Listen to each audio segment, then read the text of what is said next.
Daughter of Jaichand Yadav. मेरी उम्र 22 साल है। ये मेरा आधार कार्ड, मेरी एज प्रूफ है। मैं HIG 1/8 बरस 6 की रहने वाली हूँ। अपने घर से 29 जून को अपने कॉलेज के एग्ज़ाम का बहाना करके अपने घर से निकली थी लखनऊ के लिए, लेकिन मैं अपने दोस्त मोहम्मद फैसल, जिनको मैं 6 साल से जानती हूँ, इनके साथ मैं 2 जुलाई को आके हमने गाजियाबाद से शादी की। मैंने अपनी मर्जी से, अपनी राजी खुशी से, बिना किसी दबाव, बिना किसी फोर्स से मैंने अपना कन्वर्जन किया।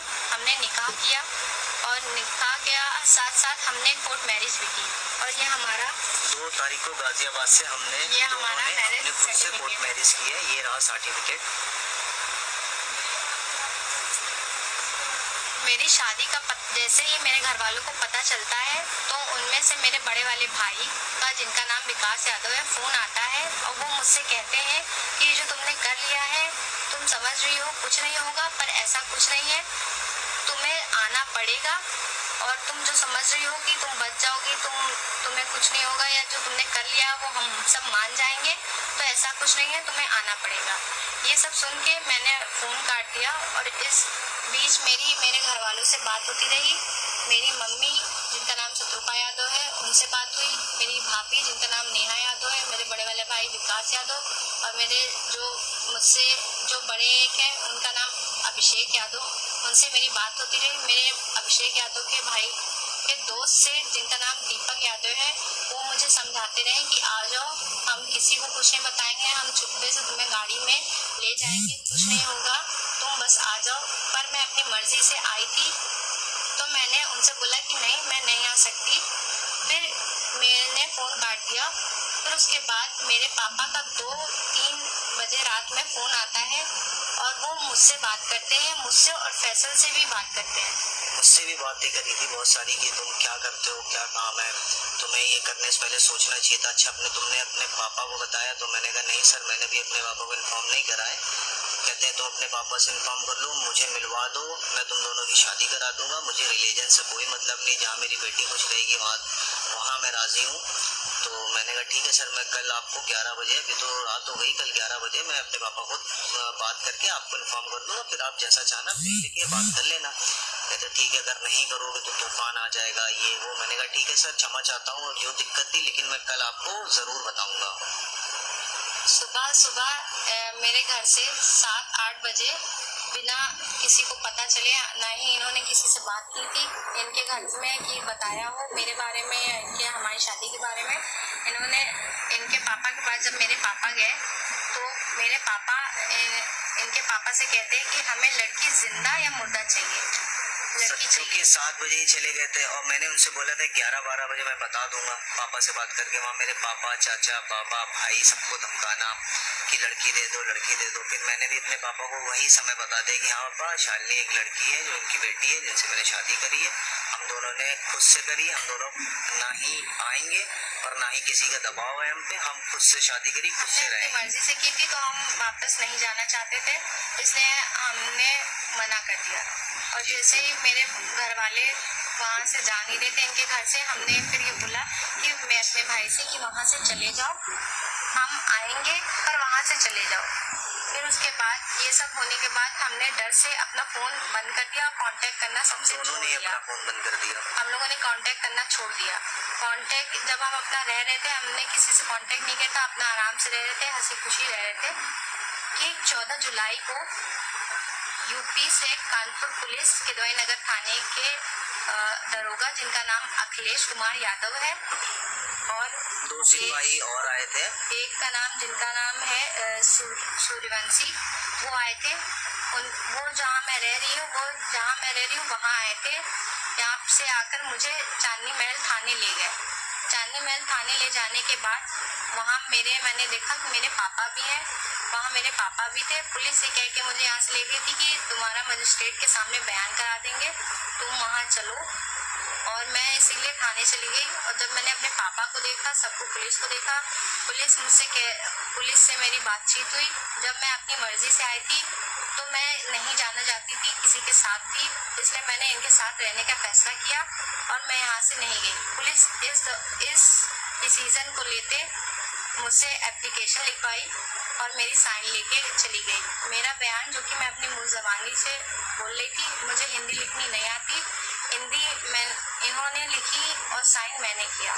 इसमें ये लिखा था कि मैंने 29 तारीख को अपने घर से निकल के 2 तारीख को शादी की है मोहम्मद फैसल के साथ और अब मैं नहीं जाना चाहती, मैं यहाँ पे रह रही हूँ और मैंने किसी दबाव में नहीं गिरी, मैं बहुत खुश हूँ अपने पति के साथ और अब मैं घर नहीं जाऊँगी और ना ही अपने भाई के साथ ना ही पापा के साथ। मैंने बयान में लिखवाया साइन कि मैं नहीं जाना चाहती और वो पुलिस मेरी वीडियो बनाकर फिर सब अपना करके काम सारा एप्लीकेशन करके वो यहाँ से चले गए। यहाँ से जाने के बाद हम अपनी मैरिड लाइफ में रह रहे थे, अच्छे से रह रहे थे।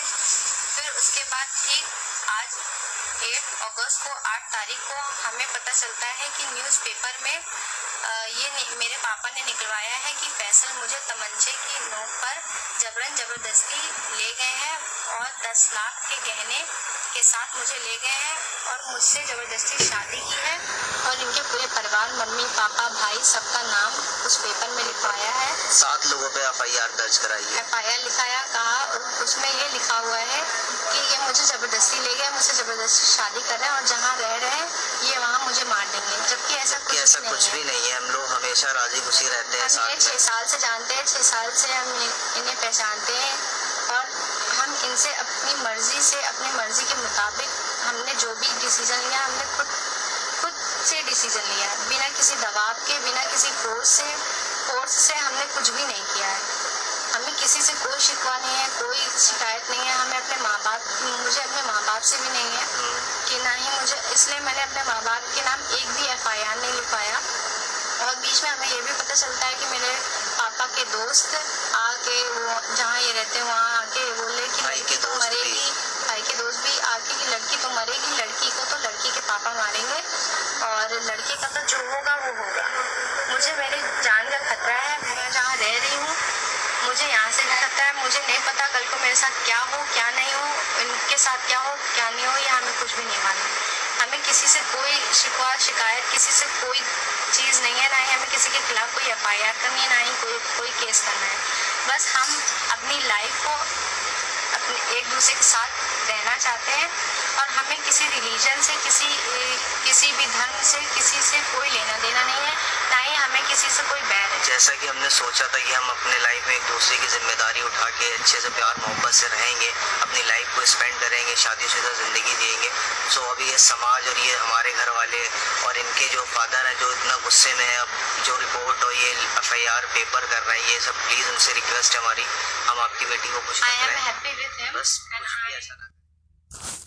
एक कहावत है कि यदि स्त्री के नाक ना हो तो वो टट्टी खा लेगी। ये कहावत कोई गलत नहीं है, पूर्वजों ने व्यवहारिक रूप में इसको बनाया है। ये लड़की आपने सुना अंग्रेजी में ये बात भी कर रही है इस वीडियो में, अपने पिता का और मतलब अपना परिचय भी इसने कहीं कहीं अंग्रेजी बोली है, लेकिन इसको लिखना नहीं आता।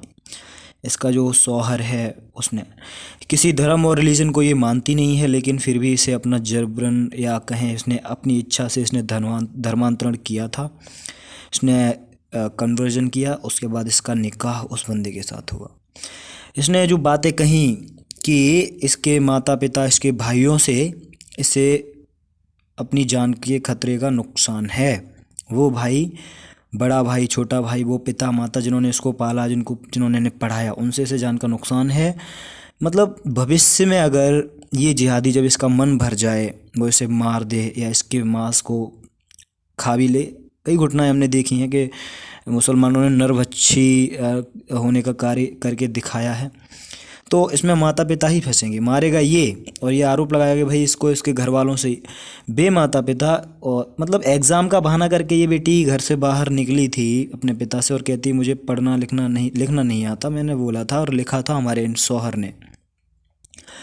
तो हिंदुओं, आप अपनी लड़कियों को ये तथाकथित आधुनिकता के नाम पे केवल मुसलमानों के आगे परोस रहे हैं, ईसाइयों के आगे परोस रहे हैं, और तुम्हारी लड़कियां स्कूलों में कॉलेजों में कोई पढ़ाई नहीं कर रही, उन्हें पढ़ा के तुम करोगे क्या भैया? तुम उन्हें यार कॉलेज में जाके तुम्हारी लड़कियां बियर पी रही हैं, वहाँ बॉयफ्रेंड बना रही हैं, और एक दो नहीं भी चरित्र से हीन हो रही हैं। शिक्षा माता ही दे सकती है स्त्री को। तो हिंदू अगर चाहते हो तुम्हारा वंश बचे, तुम्हारा धर्म बचे, तो तुम्हारे अंदर ये जो कीड़ा बिठा दिया गया ना कि लड़कियों को कॉलेज भेजो, इसको रोक लो। अपनी लड़कियों को घर में रखो, घर में शिक्षा दो। हाँ, ज़्यादा से ज़्यादा बच्चे पैदा करो, लड़कियां पैदा करो। लड़की का राइट जो है वो लड़के से अधिक है। वो हमारे धर्म में लक्ष्मी कही है, पूज्य कही गई है, देवी कही गई, लेकिन वह गुलाब के फूल के समान है जिसके लिए कांटे अर्थात भाई होना आवश्यक है। अगर इसके भाइयों ने, इसके पिता ने इस लड़की पर ध्यान दिया होता, या समय से ये हाई स्कूल करके घर पे रह गई होती, या उन्होंने अच्छे से इसका ख्याल रखा होता, किससे मिल रही है, कहाँ मिल रही है, किससे इसका चाल चलन है, किससे फ़ोन पे बातचीत कर रही है, तो उस परिवार को पूरे देश में, अपने समाज में शर्मिंदगी ना उठानी पड़ती। और जहाँ तक ये बात कर रहे हैं आपस में जीवन जीने की, तो ये सभी जानते हैं कि इस्लाम का लक्ष्य क्या है, संपूर्ण विश्व को मुसलमान बनाने का, और माले गनीमत क्या है।